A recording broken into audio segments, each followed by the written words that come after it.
गुरुमुखो श्री श्री 108 श्री परमहंस दयाल जी की दुर्दरगाही अमर अटल संकल्प व मोज को परिपूर्ण करना महापुरुषों का उद्देश्य है। हमारे परम इष्ट देव आध्यात्मिक युग सम्राट श्री श्री 108 श्री परमहंस दाता दयाल जी श्री पंचम पातशाही जी महाराज इस भक्ति व परमार्थ की अमर ज्योति को जन जन तक पहुंचाने में लगे हुए थे।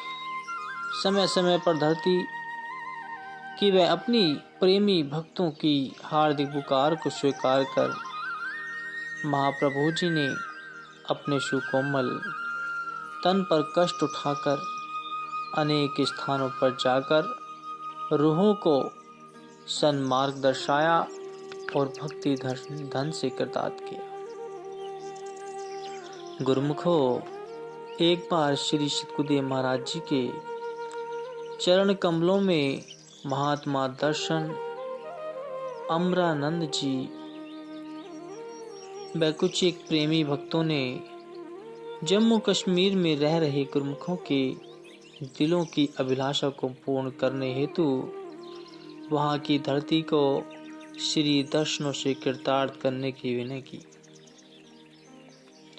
उनके नम्र निवेदन को स्वीकार कर आपने फरमाया, हम शीघ्र ही वहां आएंगे।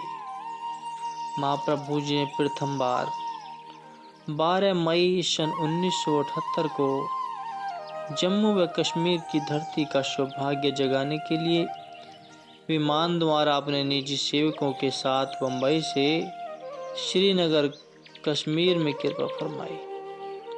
वहाँ का सारा प्रबंध महाप्रभु सतगुरु सेवानंद जी की देखरेख में हुआ।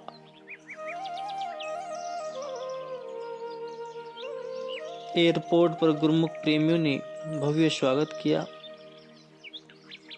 श्री दर्शन पाकर सबका मन खुशियों से झूम उठा। श्री सतगुरुदेव जी महाराज जी ने श्री कार में विराजमान होकर भक्त मेला राम जी के घर में कृपा की। भक्त जी के प्रेम को देखकर महाप्रभु जी अति प्रसन्न हुए और वहां सेवा में उपस्थित सभी गुरुमुखों की अंतरात्मा श्री प्रभु जी की समीपता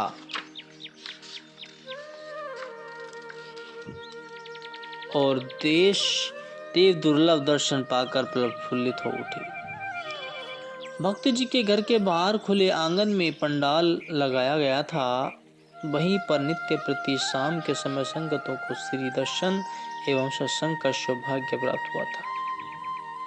आपने यहाँ पर विराजमान होकर श्री वचन फरमाए कि कुदरत ने माया का ऐसा पसारा फैला दिया है कि इंसान की सुरती उसमें आसक्त हो गई है, उसी में खो गई है। स्त्री पुरुष धन परिवार जितनी भी दुनियावी वस्तुएं नजर आती हैं, ये सब माया का स्वरूप है। ये नाशवान एवं झूठी है। इनका अस्तित्व रेत की दीवार की जैसे अस्थिर है। केवल प्रभु की भक्ति मालिक का भजन ही वास्तविक है। जग रचना सब झूठ है, जानी लेहु रे मीत, कही नानक थिरु ना रहे, जीव बालू की भीत। सब अपनी आंखों से देख रहे हैं और नित्य क्रम अनुसार यह अनुभव भी कर रहे हैं कि संसार में जो भी आया है सबने एक दिन जाना है। अर्थात इस संसार में बारी बारी सब कुछ कर रहे हैं, चाहे कोई नीच योनि में जा रहा है या उत्तम योनि को पा रहा है। यह है मिट्टी का पुतला और अंत में इसने मिट्टी में ही समाना है और यही रह जाना है। एक प्रभु का नाम सत्य है। यदि सत्य से प्यार करोगे, सत्य वस्तु से दिल लगाओगे और इसे अंदर बसाओगे तो सत्य स्वरूप बनकर अमर हो जाओगे। दुनिया के पदार्थ शरीर के पालन पोषण के लिए इनका केवल उपयोग करना है। जीव जब सत्संगति प्राप्त करता है तो उसे सही मार्ग का ज्ञान होता है, अपने पराये का पता चलता है, सच झूठ का निर्णायक बनता है। इस निरख परख का ज्ञान झूठी वस्तुओं से ममता तोड़कर सच की ओर नाता जोड़ना है और इसे प्राप्त करने के लिए साधना पथ पर अग्रसर होता है। सत्पुरुषों की संगति के बिना यह सूझबूझ नहीं मिल सकती। संत सुझाते हैं कि सतगुरु खोजूं संत, जीव काज जो चाहूं, मेटो भाव को अंग, आवागमनम निभाओ। कि संत सतगुरु की शरण में जा ताकि तेरा आवागमन का चक्र छूट जाए। वहां तुझे भक्ति नाम की दौलत मिलेगी, शब्द की कमाई का शुभ अवसर प्राप्त होगा, जिससे भवबंधन से मुक्त हो जीवन मुक्त हो जाएगा। चिरकाल से जो आत्मा परमात्मा से बिछड़ी हुई है, मालिक का नाम जप कर एक रूप हो जाएगी। इस प्रकार अनेकों जीव आकर सत्संग प्रवचनों का लाभ उठाने लगे और आप उन्हें पत्र पुष्प अर्पण करने का शुभ अवसर भी प्रदान करते रहे। भक्त मेरा राम जी के पड़ोस में एक मुस्लिम महिला रहती थी जो आध्यात्मिक विचारों वाली थी। उसके परिवार का भक्त जी के साथ बहुत अच्छा पारिवारिक प्रेम भी था। उसने पावन मनोहर श्री दर्शन कर एवं वचनों को श्रवण कर श्री चरणों में विनय की कि महाराज, मेरे जो पीर मुर्शिद हैं, आपके नूर इलाही मुखारविंद पर उनका दीदार हो रहा है। तो श्री सद्गुरुदेव महाराज जी ने उन्हें मुस्कुराते हुए आशीर्वाद प्रदान किया और कहा कि पुण्य संस्कारी तथा सत्संगी आत्मा ही ऐसा अनुभव करती है कि पुनः मानव जन्म के रहस्य को समझाते हुए फरमाया कि बंदा आमद बराए बंदगी, जिंदगी वे बंदगी शर्मंदगी। अर्थात मनुष्य प्रभु भक्ति के लिए ही इस संसार में आया है और अगर वह प्रभु की भक्ति नहीं करता तो वह मनुष्य कहलाने का भी हकदार नहीं है। यह श्री वचन सुनकर उसने श्री चरणों में विनय की कि स्वामी जी, हमारे पीर मुर्शिद भी ऐसे ही वचन फरमाते हैं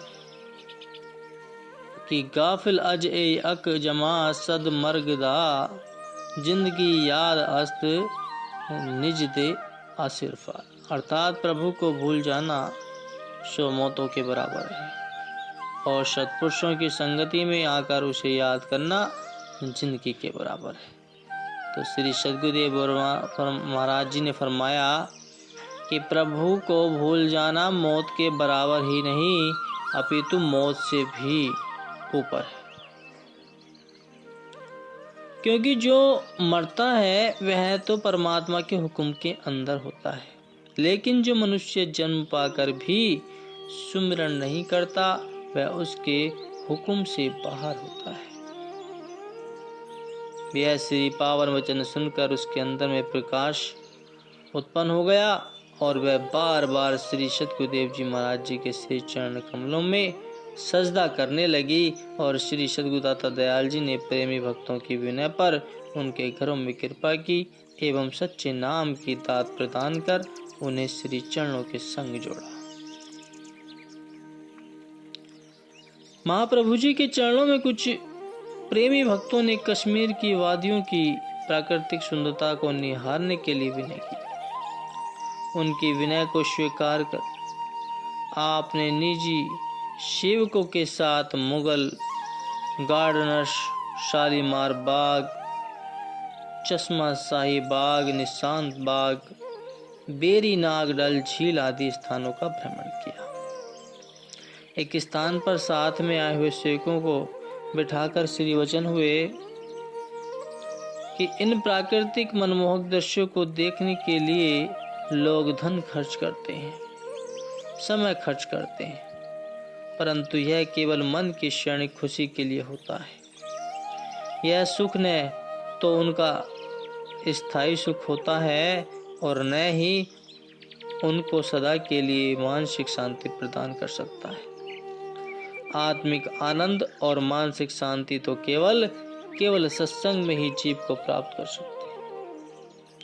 यह प्राकृतिक पुष्पों की महक, कल कमल करती हुई नदियों का नाद और झरनों का झरझर बढ़ता हुआ पानी, सब में परमात्मा के नाम की धुन सुनाई देती है।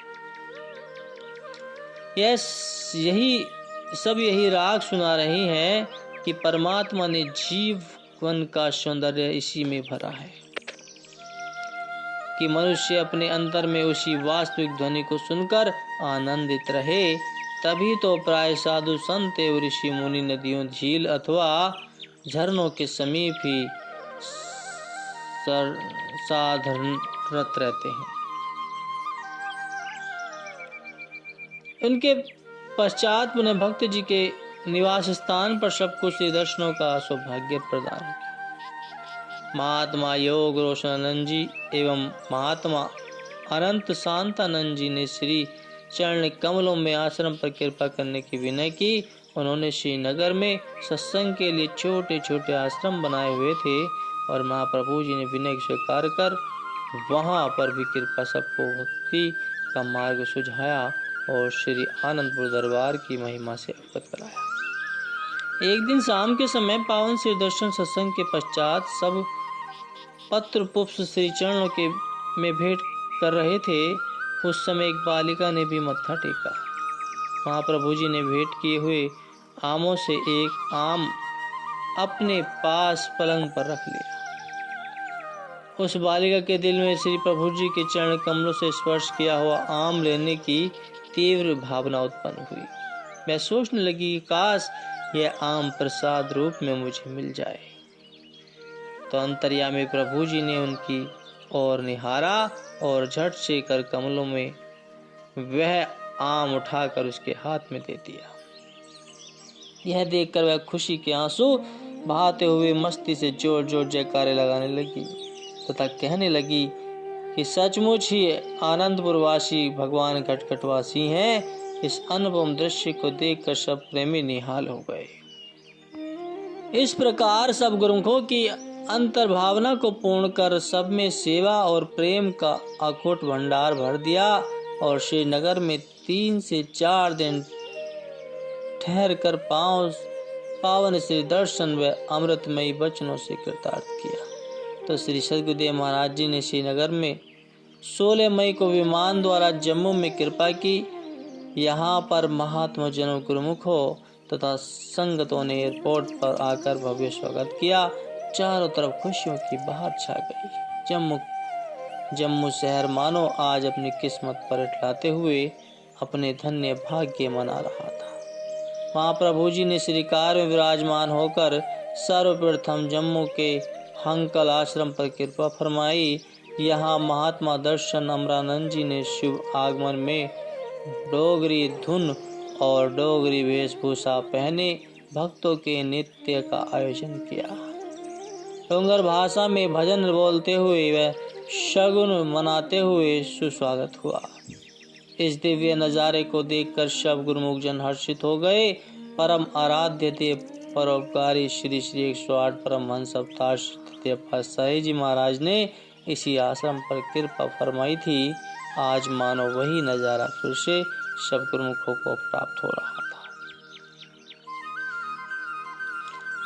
महाप्रभु जी ने सब गुरुमुखों को कुशल से पूछा और सब संगत हर्षित हो जयकारे करने लगी। तो पुनः महाप्रभु जी ने सत्संग भवन में श्री दर्शन देते हुए श्री मुख से वचन फरमाए कि संसार में रहकर प्रत्येक मनुष्य चाहे वह राजा है या रंक है, धनी है या निर्धन है, सबको एक चाह लगी रहती है और प्रत्येक प्राणी उसको पूर्ण करने में लीन है। वह चाह क्या है कि मैं किसी तरह सुखी बन जाऊं। हर मनुष्य की समस्त क्रियाएं इसी निमित्त होती हैं कि वह दिन रात सुखी बनने और आठों पैर उसके लिए उपाय सोचने में लीन रहता है। वह अपनी ओर से कोई कमी नहीं रखता। भरपूर प्रयत्न करने पर भी उसका परिणाम विपरीत निकलता है। दरिद्र व्यक्ति तो यह सोचता है कि यदि कहीं मेरे हाथ थोड़ी सी संपत्ति आ जाए तो मैं हर तरह से सुखी हो जाऊंगा। इसी आशा में वह दिन रात खून पसीना एक करता है और धन को मन में अत्यंत धनवान बनाने की अभिलाषा है। राजा को महाराजा बनने, महाराजा को इंद्र की पदवी प्राप्त करने की इच्छा लगी हुई है। तो भाव यह है कि सुखी बनने की चाह किसी को दम लेने ही नहीं देती। यह इच्छा मिटने में नहीं आती। मृग तृष्णा के जल की जैसे आगे ही आगे बढ़ती जाती है और मायावी पदार्थों में यदि कहीं भी सुख शांति मिलती होती तो राजा भ्रमहरि और राजा गोपीचंद भोग ऐश्वर्य भरे राजपाट को छोड़कर महापुरुषों की संगति क्यों ग्रहण करते। इससे विदित होता है कि उन्हें राज्य शासन करते हुए सुख शांति नहीं मिल पाई। संतों के वचन है, सुखु नाही रे हरि भक्ति बिना, जीती जन्मो एहु रत्नु अमोल को, साध संगति जपी एक बिना। कि महापुरुषों का कथन है कि हरि भक्ति के बिना सुख नहीं है। हे जीव, तू द्वार दर की भटकन छोड़कर इस अनमोल जन्म रूपी रत्न को जीत ले, अर्थात सफल कर ले। सत्पुरुषों की संगति में जाकर और नाम का जाप करके इसे सफल बना ले। सर्वोपरि मानुष देह पाकर भी यदि जीव ने अन्य पशु पक्षियों के समान अपना समय बिता दिया तो क्या प्राप्त किया। पशु पक्षी तो केवल भोगता है, मनुष्य में तो सोचने विचारने की शक्ति व बुद्धि है। यह जो चाहे सो कर सकता है। बोलो जयकारा, बोल मेरे श्री गुरु महाराज जी की जय।